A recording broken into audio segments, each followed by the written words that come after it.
एक बात मुझे आपको नोट करवानी है, 15 जून से आज की बात का टाइम बदलेगा।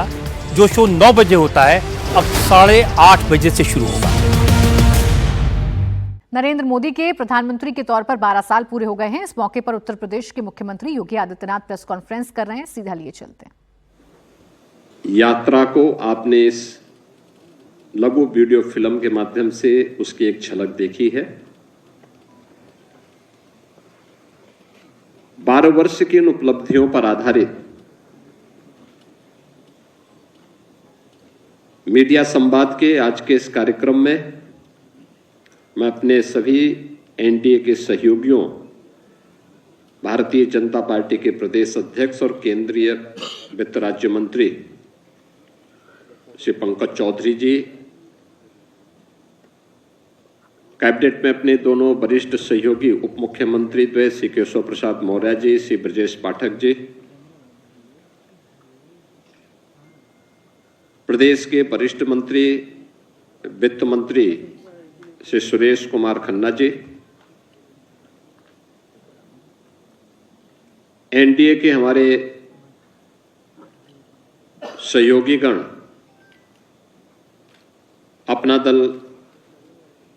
के नेता और प्रदेश सरकार में मंत्री श्री आशीष पटेल जी, सुहेलदेव राजभर पार्टी के नेता और प्रदेश सरकार में मंत्री श्री ओम प्रकाश राजभर जी, निषाद राज पार्टी के नेता और प्रदेश सरकार में मंत्री श्री संजय निषाद जी और राष्ट्रीय लोक दल के नेता और प्रदेश सरकार के मंत्री श्री अनिल कुमार जी और भारतीय जनता पार्टी के प्रदेश में इस अभियान के प्रमुख विधान परिषद सदस्य श्री मानवेंद्र सिंह जी और पूरी टीम की ओर से मैं आप सबका सबसे पहले मीडिया संवाद के कार्यक्रम में स्वागत करता हूं। पूरे देश ने, पूरी दुनिया ने अभी 10 जून को प्रधानमंत्री मोदी जी के एक निर्वाचित प्रधानमंत्री के रूप में भारत में सबसे लंबे समय से प्रधानमंत्री के रूप में काम करने और सफलतम यात्रा का एक उत्सव एनडीए ने दिल्ली में आयोजित किया। इस अवसर पर आप सब ने देखा होगा, दुनिया के सभी प्रमुख राष्ट्राध्यक्षों ने प्रधानमंत्री जी के प्रति, उनके कार्यप्रणाली के प्रति और उनके दूरदर्शी नेतृत्व में भारत की इस विकास यात्रा पर अपनी बधाई और शुभकामनाएं भी प्रधानमंत्री जी के प्रति भी और पूरे देश के प्रति भी व्यक्त की। वास्तव में जब देश के सामने कोई ऐसा लोकप्रिय, चमत्कारिक, दूरदर्शी सोच का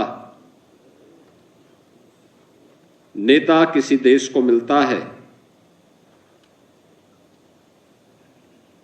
तो परिणाम आने में देर नहीं लगते।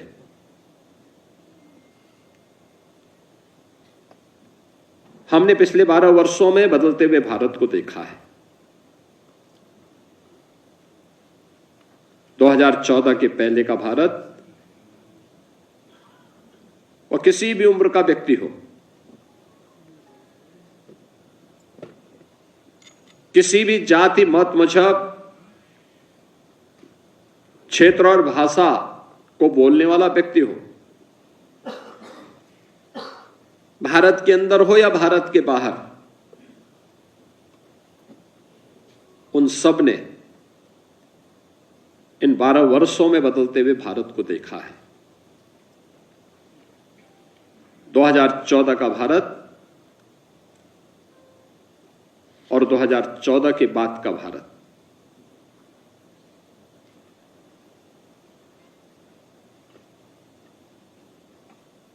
और आज की पीढ़ी इस बात पर गौरव की अनुभूति कर सकती है कि हम उस नए भारत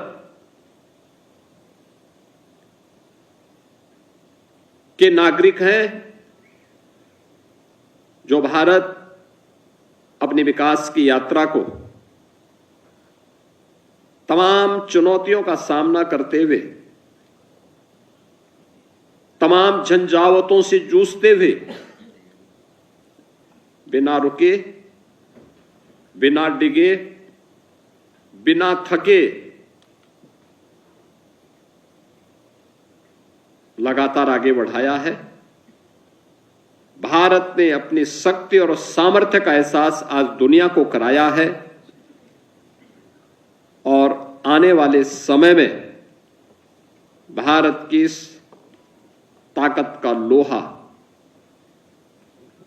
न केवल दुनिया करेगी बल्कि उसका अनुसरण भी करने को मजबूर होगी। और इसलिए 12 वर्ष देश के अंदर सर्वाधिक समय तक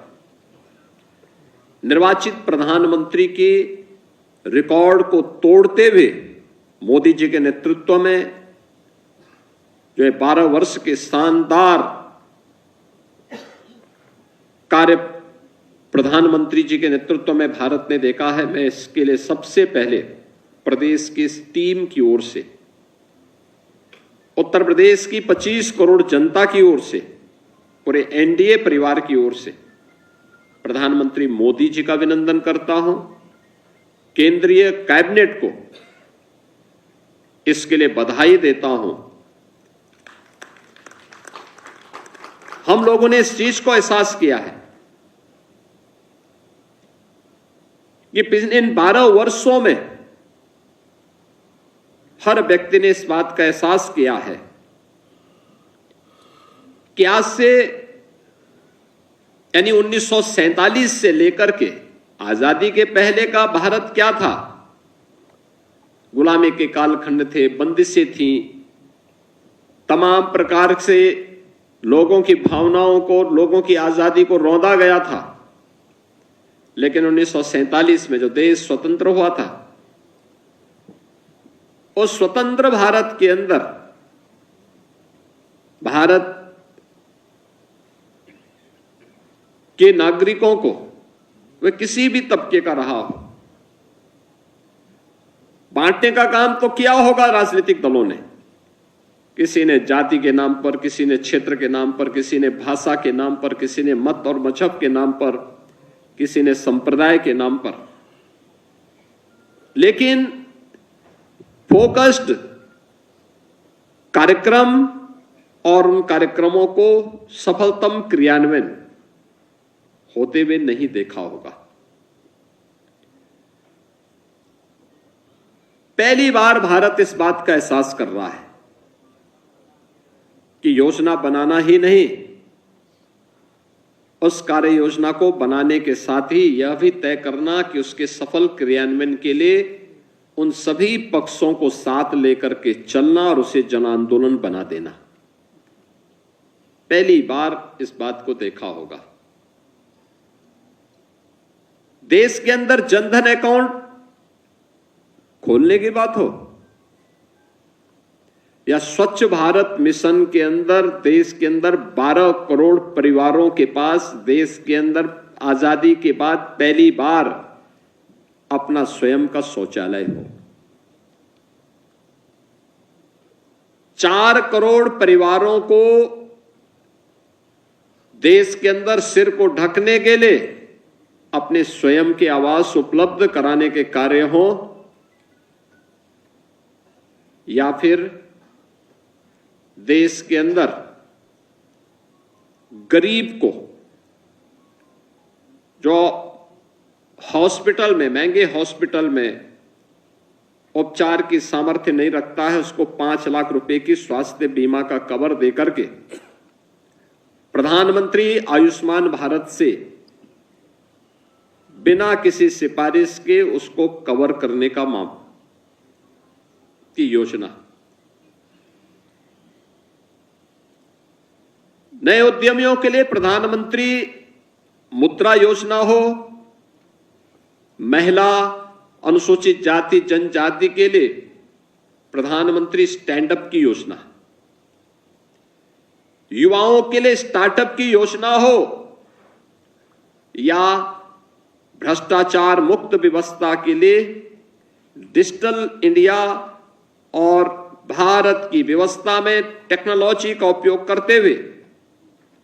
एक व्यापक परिवर्तन की रणनीति के साथ,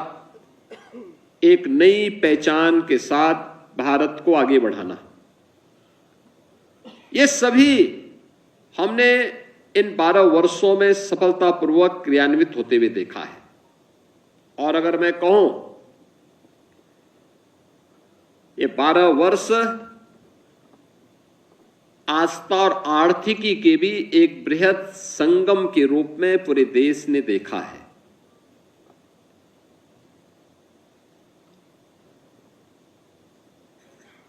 पहली बार देश के किसी प्रधानमंत्री ने, देश के किसी यशस्वी नेता ने यह साहस किया कि देश के अंदर केवल 4 जातियां हैं, और उन्होंने कहा 4 जातियां एक गरीब की है, एक आधी आबादी महिलाओं की है, एक युवा की है, एक अन्नदाता किसान की है। आपने देखा होगा इन चारों को अपने राजनीतिक एजेंडे का हिस्सा बना करके और इन सब के समग्र उत्थान के लिए जो कार्यक्रम बने वह अद्भुत है। कोई सोच सकता है जो एक कार्यक्रम जिनकी बात मैं पहले कर रहा था, जनधन अकाउंट की बात कर रहा था, मोबाइल कनेक्टिविटी की बात कर रहा था, इंफ्रास्ट्रक्चर में रोड कनेक्टिविटी हो, रेल कनेक्टिविटी हो, पब्लिक ट्रांसपोर्ट के लिए मेट्रो की सुविधा हो, एयर कनेक्टिविटी हो, या ये जितनी भी सुविधाएं उपलब्ध करवाई गई, इन सब के साथ एक गरीब के जीवन में परिवर्तन करने के लिए क्या चाहिए, कैसे उसका सस्टेनेबल विकास हो सके, केवल रेवड़ी संस्कृति नहीं, एक सस्टेनेबल विकास का मॉडल जिससे उसके जीवन स्तर में वो जीवन भर गरीब न रहे बल्कि उसके जीवन स्तर में परिवर्तन हो, यह पहली बार देखने को मिला जब स्वतंत्र भारत ने, अनुमान करिए जब मोदी जी ने देश के अंदर सत्ता की बागडोर संभाली थी तब देश के अंदर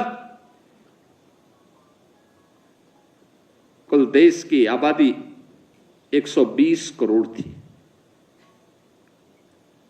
और मोदी जी ने सफलतापूर्वक इस दौरान जो कार्यक्रम चलाए 25 करोड़ गरीबों को गरीबी रेखा से उभारने में उन्होंने सफलता प्राप्त की। 25 करोड़ लोग। दुनिया के अंदर कितने देश हैं जिनकी आबादी 25 करोड़ है? केवल 3 देश, भारत, चीन और अमेरिका। यानी 25 करोड़ लोग भारत के अंदर गरीबी रेखा से उबर करके उन्होंने सामान्य नागरिकों के रूप में अपने जीवन यात्रा को आगे बढ़ाया है। उनके घर में कोई ना कोई कमाने वाला है, एक निश्चित कमाई है, और अगर मोदी जी ने देश के अंदर इन कार्यक्रमों को चलाया है तो उसका सर्वाधिक लाभ यूपी जैसे राज्य को प्राप्त हुआ। यूपी देश की सबसे बड़ी आबादी का राज्य, पहचान के लिए मोहताज, जिस राज्य में अराजकता थी, असुरक्षा थी, गुंडागिर्दी थी, भ्रष्टाचार था, जिस राज्य के नौजवान के लिए राज्य में तो नौकरी और रोजगार नहीं था, लेकिन राज्य के बाहर भी पहचान का मोहताज होकर के इन सब चीजों से वंचित होना पड़ता था। उस राज्य ने भी प्रधानमंत्री मोदी जी के इस विजन का लाभ उठाया। अगर केंद्र ने देश के अंदर 4 करोड़ गरीबों को एक एक आवास दिया, तो उत्तर प्रदेश में 65 लाख गरीब परिवारों को एक एक आवास की सुविधा का लाभ प्राप्त हुआ। देश के अंदर 12 करोड़ गरीबों के लिए एक एक शौचालय बनाए, 12 करोड़ गरीबों के घर में एक एक शौचालय बने, तो यूपी के अंदर 3 करोड़ गरीबों के घर में एक एक शौचालय बने। देश के अंदर 10 करोड़ घरों में माताओं के आंखों के आंसू पहुंचने के लिए, रसोई के लिए एलपीजी के मुफ्त में कनेक्शन मिले, तो यूपी के अंदर लगभग 2 करोड़ परिवारों को यह सुविधा मुफ्त में मिली।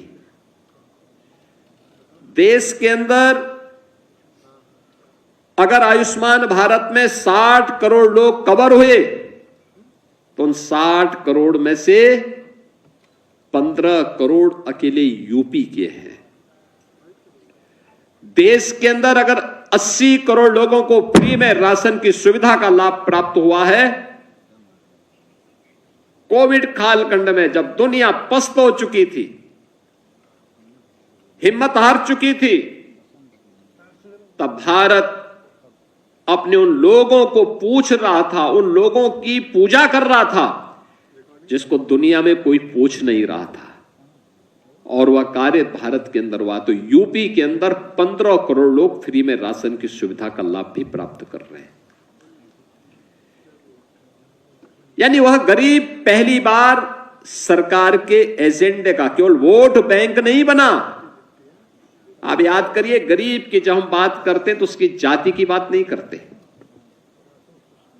उसका मत और मजहब नहीं देखते, उसका संप्रदाय नहीं देखते। हमारे लिए गरीब गरीब है, उसका उत्थान होना चाहिए, उसके प्रति संवेदना होनी चाहिए, उसको बेहतर सुविधा प्राप्त होनी चाहिए, वह शासन की योजना में जुड़ने का हकदार है, और वह सस्टेनेबल विकास की उस प्रक्रिया का पार्ट बनना चाहिए जहां गरीबी का दंश उसे कभी फिर से डसने का दुस्साहस न कर सके। और वह मॉडल मोदी जी ने दिया है। गरीबों को उत्थान करके उनको सामान्य नागरिक के रूप में जीवन यापन करके सिर गौरव के साथ आगे बढ़ा करके कि मैं भारत का नागरिक हूं, मुझे भी जीने का अधिकार है, इस रूप में जीने का अधिकार पहली बार मोदी जी ने देश के उन लोगों को दिया। आधी आबादी के साथ कितना भेदभाव होता था, असुरक्षा का वातावरण, भ्रूण हत्याएं,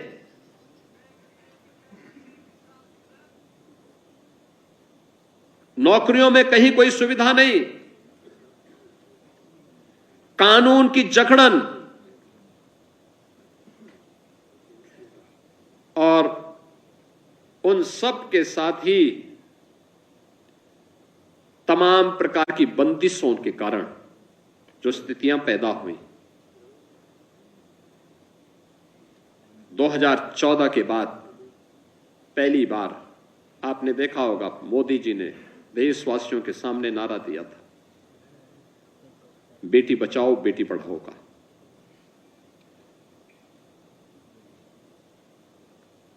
उस समय उन्होंने अनेक योजनाओं का शुभारंभ किया, मातृवंदना की योजना प्रारंभ की, संस्थागत प्रसव हो और मातृ मृत्यु दर को और शिशु मृत्यु दर को न्यूनतम स्थिति में लाया जा सके, बेटे के जन्म लेने से लेकर के उसके स्नातक तक की पढ़ाई की सुविधा उपलब्ध हो सके। ये सभी कार्यक्रम देश भर में लागू किए गए और आज मातृ वंदना की योजना और बेटी बचाओ बेटी पढ़ाओ से लेकर के देश की अलग अलग सेनाओं में, सेवाओं में, चाहे वह भारत की आर्मी हो, स्पेस टेक्नोलॉजी हो, भारत के उद्योग हो, भारत के किसी भी अन्य संस्थान में उस बेटी को बेहतरीन प्लेसमेंट की सुविधा है, उनके लिए आरक्षण की व्यवस्था भी है और नारी बंधन अधिनियम के माध्यम से अब वह केवल वहीं तक सीमित नहीं रहेगी बल्कि भारत की व्यवस्था का पार्ट बनकर के भारत के कानून बनाने का काम भी करेगी। नारी शक्ति वंदन अधिनियम के माध्यम से अधिकार भी भारत की संसद के माध्यम से प्रधानमंत्री मोदी जी ने भारत की बेटियों को, भारत की माताओं को उपलब्ध करवाने का काम किया। प्रधानमंत्री मोदी जी के इसी दूरदर्शी सोच को ध्यान में रख करके, चाहे वह महिला स्वयंसेवी समूह के माध्यम से किए गए कार्य हो, चाहे वह प्रदेश के अंदर ड्रोन दीदी के माध्यम से नारी शक्ति के सशक्तिकरण के अभियान को आगे बढ़ाने का कार्य हो, या वेलफेयर की जितनी भी स्कीम है उनका केंद्र बिंदु याद रखना एक नारी है। एक नारी, एक शौचालय बन रहा है, स्वच्छ भारत मिशन का हिस्सा तो है ही, नारी गरिमा का प्रतीक भी है और नारी गरिमा का प्रतीक भी है। उत्तर प्रदेश में अगर हम बेसिक शिक्षा परिषद में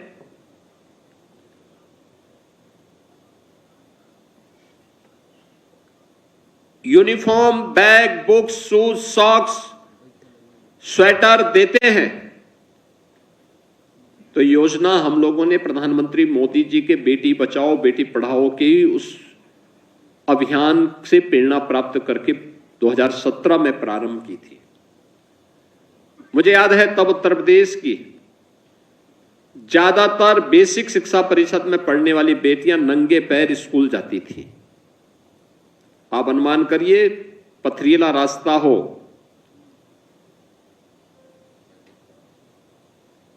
भीषण सर्दी या गर्मी हो, तपती हुई धूप हो या फिर